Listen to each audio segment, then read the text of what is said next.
শেষ হয়ে যেত। যেহেতু আপনারা হিপস করার পরে হায়ার স্টাডিতে আসছেন, দ্যাট মিনস কোরআনের মেসেজ আপনারা বুঝেন। এখন কথা হচ্ছে কোরআনের মেসেজ বোঝাই কি আসলে ইসলামকে বোঝানোর জন্য যথেষ্ট কিনা, বা কোরআনের একজন পাঠক, কোরআনের একজন হাফিজ কোরআনকে বোঝে একজন মানুষ আসলে সোসাইটিতে, আমাদের ইমাম সাহেব যেটা বলেছেন, সোসাইটিতে যে ক্রাইসিস এবং নব্বই জাহিলিয়াতের আগমন, এই সবগুলিকে আলোকিত করার মতো যোগ্যতা শুধুমাত্র কোরআনকে ডিটেইলস জানলেই যথেষ্ট হবে কিনা, সেটা কখনোই হবে না।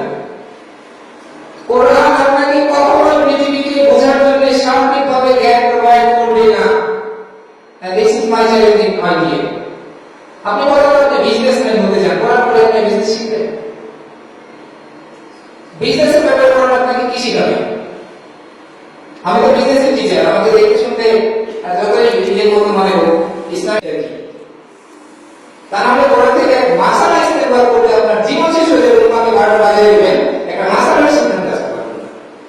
আজকে পর্যন্ত উম্মাকে মঞ্চে বসে ফেসবুকে, ইউটিউবে মাহফিলে কোরবানি চালিয়ে নামাজের হাত কোথায় পারবেন সেটা নিয়ে বলতে হয়, ঘন্টার পর ঘন্টা দাঁড়িয়ে সাইড কি হবে সেটা নিয়ে বক্তব্য দিতে হয়। তাহলে উম্মা কোরআন পড়ে কতটা জাহেল হয়েছে সে যে এখন পর্যন্ত বুঝতেই পারে না যে সবাইকে হাত বাঁধার অবস্থানটা সিগনিফিকেন্স কতটুকু, আর এই ব্যাপারে অর্থোলজিক্যাল ভিন্নতা হতে পারে না। এখন বসে বলছেন আমার সেই এটাই মাধ্যমে কোরআনকে আমরা বুঝিনি, কারণ কোরআন আমরা ধর্মীয় এজেন্ডা নিয়ে আসেনি। কোরআন আয়াতের মধ্যে খুব কম সংখ্যক আয়াত ধর্মীয়। কোরআন মানুষের উপরে আসছে, মানুষকে জীবন্ত সোসাইটি বানানোর জন্য আসছে।